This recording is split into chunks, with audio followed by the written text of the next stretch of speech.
Hello, this is a presentation on DifuzzRTL, which is a paper about differential fuzz testing for CPU RTL.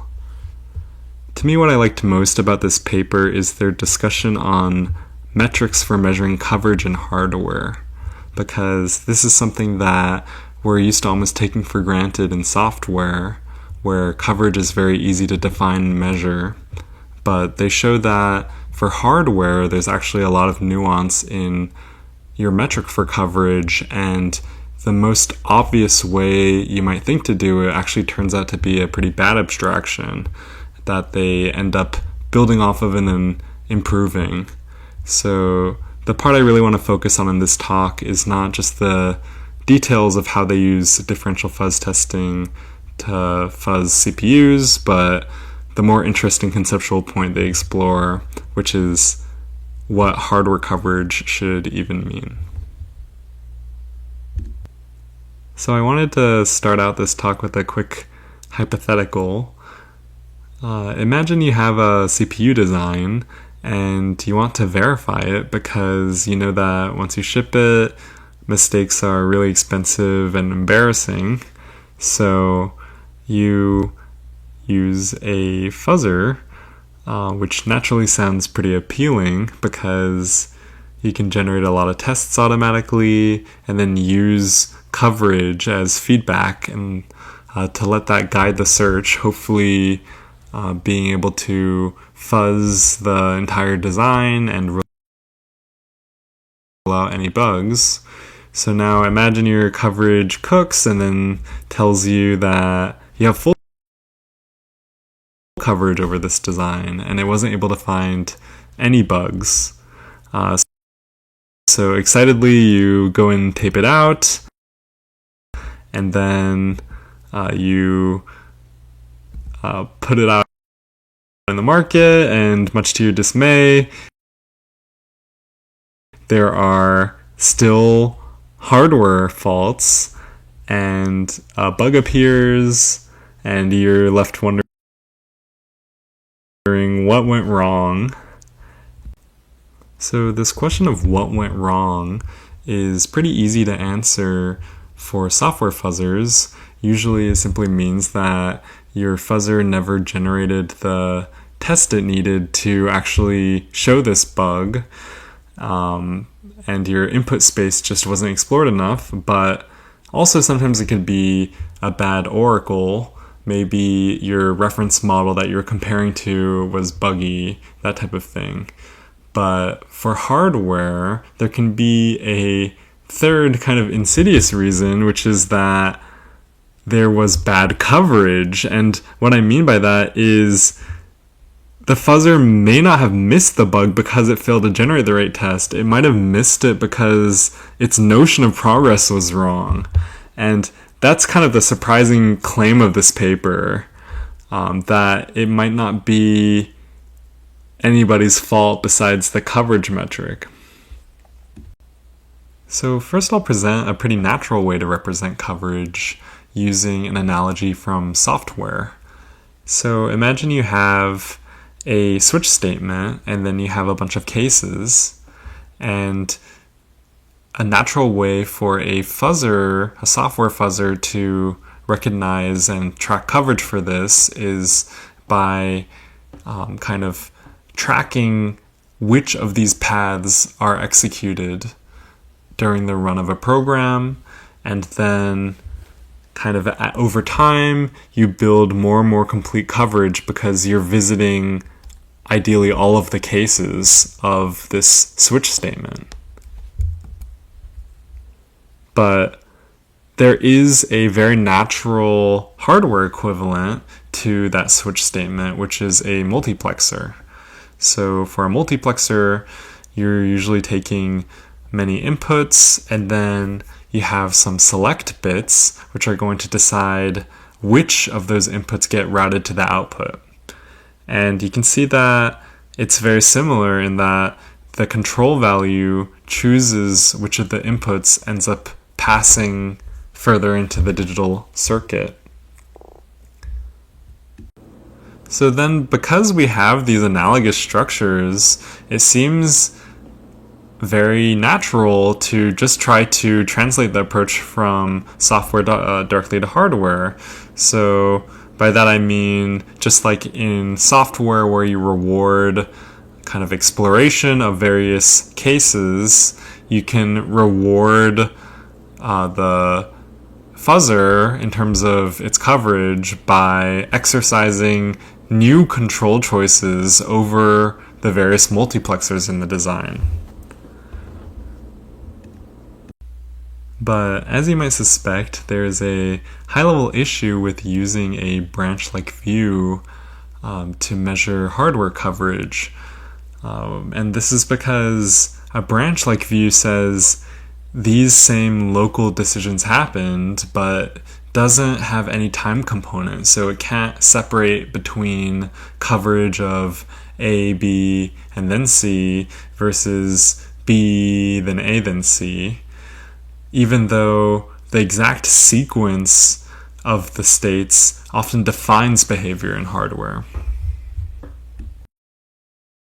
To concretely illustrate why this time component is so critical when measuring hardware coverage, I decided to borrow this example from the paper with a memory controller that can receive data from flash and DRAM, SDRAM, and I'm starting with just flash for simplicity, but in this model, the CPU is able to accept 8 bits per cycle, and flash is able to provide the memory controller 8 bits at a time. So it's really a pretty simple system. You can see that it's starting in cycle 0 in this ready state to indicate that it's ready to accept a byte, and then it transitions into a busy state as there's data inside the memory controller, and then finally it transitions back to a ready state once the transfer to the CPU is complete and it's ready to take in another byte. It goes back to a busy state, and then finally it ends up back in the ready state. So a really nice way to reason about this behavior is by using a finite state machine. So you can see that the memory controller has 2 states, one where it's ready and one where it's busy. And while there's no data, the memory controller will just stay in this ready state, but as soon as there is data, which is indicated by this valid bit of 1, then it will transition into a busy state and therefore no longer be capable of accepting another input. And then in the next cycle, when it communicates that to the CPU, it will then go back to a ready state and be ready for taking in additional input.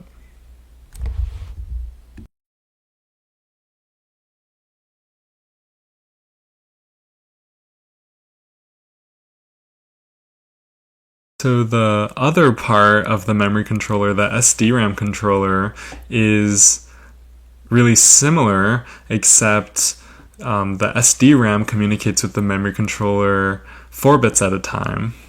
So instead of being able to go directly from a ready state to a busy state, instead it has to accept the first nibble and then be in a pending state for some indeterminate period of time before accepting the next nibble, and then finally can be in a busy state and then ship it off to the CPU and be then ready for a new nibble. So if we wanted to do the same exercise of representing this with a state machine, you can see that we are in a ready state, and then we enter a pending state, And then eventually, once both nibbles have made their way there, we enter the busy state before finally resetting to the ready state. So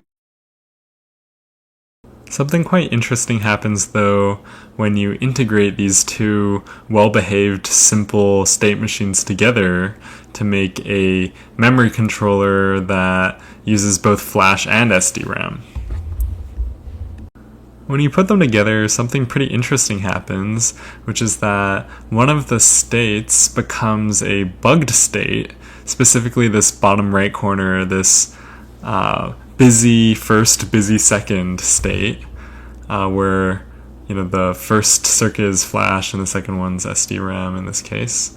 And that case is bad because it means flash is ready with the full 8-bit result in the same cycle that DRAM is also finished assembling its 8-bit result, but the memory controller can only forward one 8-bit value to the CPU per cycle, so at least one result's going to get lost.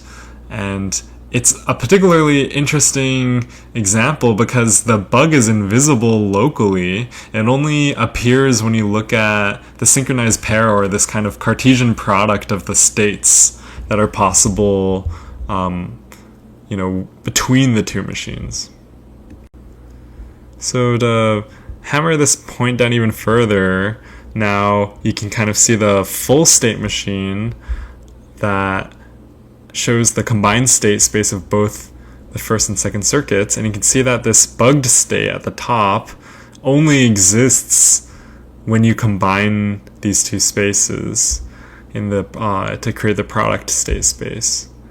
And if I told you which local state each subsystem ever visited, the question is, would that be enough to identify this bug or not? And the answer is no, it's not enough. And to show that, I have an example of a benign execution where in the first cycle, we have the flash going from ready to busy and then back to ready. And then we have the SD-RAM going from ready to pending to busy. And you can see in this benign run, the flash finishes first, and then the SD-RAM finishes one cycle later, so there's no issue with the data being dropped or them competing for the same memory controller byte to the CPU. But here's a almost identical execution, but this does have the bug. So in this case, the two local machines line up so that the flash is in that busy state exactly when the SD-RAM reaches the busy state as well. And because they're arriving in the same cycle, the controller can only forward one, and this is a bug. So if we look back at that natural approach we talked about before to treat hardware more like software, which is how the prior work Fuzz decided to treat hardware coverage, you can see the issue in this example where in either the benign run or the bug triggering run, the exact same toggles occur to the various multiplexers, and therefore it can't distinguish between the benign run and the bug triggering run. It might think that the bug triggering run was covered because it did the benign run, and then your fuzzer wouldn't be able to report or find a potential crash or hardware fault. So to get around these challenges that Fuzz faces, DifuzzRTL changes what it measures so that instead of asking whether local mux events ever occurred, it asks which control states the design occupies each clock cycle. So in the example shown, the important control state is just the pair state F and state S, so the state of the flash circuit and the state of the SD-RAM circuit. and each cycle that pair is hashed into a state bucket and marked as seen. That's shown on the right side. So now the benign and bug triggering runs diverge pretty much immediately because their state trajectories diverge and they end up hashing to different buckets. So at this point, a natural question you may be wondering is, how do they actually find the control registers, i.e. the registers that hold the states of the various FSMs in the design? And I know when I was reading this, I was wondering if the authors required the designers to manually label those specific registers as FSM state registers. And the answer is no, they actually are able to do something a lot more automatic and clever, where they start with the control signals to the muxes, which are themselves very easy to find. Remember, those are what the baseline works use to determine coverage in the first place. But then they're able to automatically trace that back through simple combinational logic and find the underlying control registers that are actually controlling those muxes. And then once they figure out what those control registers are, they can, like shown earlier, build a representation of the state of the system in any given cycle. I won't go into too much more detail about the specifics of the DifuzzRTL runtime, but just to make what I showed earlier a little more complete, here is an image that's showing kind of the control registers that have all been bundled up for a given cycle, and then DifuzzRTL hashes those and then uses it to fill in a particular bucket within this coverage map. And then now this is the final kind of proxy that the fuzzer sees, instead of just the toggles for the various mux inputs like rfuzz and other prior works. So now that we've covered the semantic reason the new metric is better, which is that it preserves that timing sensitive state, there's also a really big practical advantage in that it's much cheaper to use this strategy of the control registers to monitor state as opposed to the prior strategy of the control signals to all the multiplexers, because in principle, one control register may influence many different multiplexers, and if you keep track of that single control register, you can avoid having to keep track of all of those potentially toggling multiplexers that are driven from that particular state. And you could see for the simple example of the memory controller from before, we have the digital logic implementation of the finite state machine on the left. And although in this particular example there's no pair or more of multiplexers that are taking the same state as its selection input, you can see that in a very large design there will be tons of these multiplexers, and it will be much easier to keep track of the state bits instead of kind of the toggles and how potentially quadratically many of these multiplexers are switching on and off. Aside from the coverage exploration, there's also a lot of interesting detail in the paper around sim input, which is how they make differential fuzzing practical for CPUs. And the key idea is to fuzz a structured CPU input, which includes things like instructions, the memory state, and interrupts. And they use that entire structured CPU input instead of just the raw bus traffic like other approaches. So then they can kind of interpret that into a consistent execution and build things like a pseudo memory or pseudo interrupt components so that the same input can drive both the ISA model, like their gold reference model, and the RTL that is trying to implement that ISA. So the paper isn't just proposing a better coverage metric, it's also proposing a much better interface between the fuzzer and a CPU design. So in terms of impact, empirically the paper does pretty well. They find many bugs that were previously unfound in various CPUs, and then they're able to fuzz boom, which is such a big out-of-order core that prior approaches like rfuzz really struggle to instrument those. The mux-based monitoring just gets too heavy. And then they have big speed up over rfuzz, as well as a significant reduction in the state, as mentioned earlier, plus lower instrumentation overhead, which is always nice. And in terms of the limitations, there's still a requirement for an ISA level gold model or some sort of comparison target, because after all, it's a form of differential fuzzing, and that means it requires that golden model to compare against.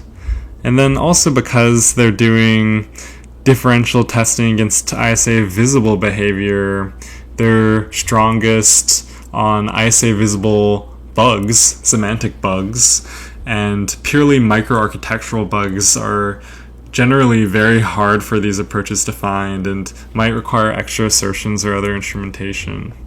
There's also a mild abstraction caveat. Technically, they choose enough buckets that this shouldn't be an issue, but in principle, you could still have hash collisions where different states collide if you don't have enough states, because the space of all possible states in a large design is just gigantic, and it's possible that a collision could happen, and then you could have a similar kind of abstraction issue as rfuzz, but in practice they don't find much of this. So to wrap things up, I wanted to talk about a more general, broader lesson I took from the paper, which is that abstraction is something that's necessary if you want anything to scale, but abstraction is also something that you need to be very careful about, because it's very easy to destroy distinction you care about using the abstraction, especially if you're just trying to port an abstraction that works in one domain to another one. So for rfuzz, the abstraction was collapse behavior down to did these mux choices ever happen, in a very software reminiscent way. But then DifuzzRTL's insight was that for RTL, that throws away too much information, and specifically it's extremely important to preserve these state trajectories over time. And once you have that abstraction correctly in place, everything else kind of falls into place. So that's it.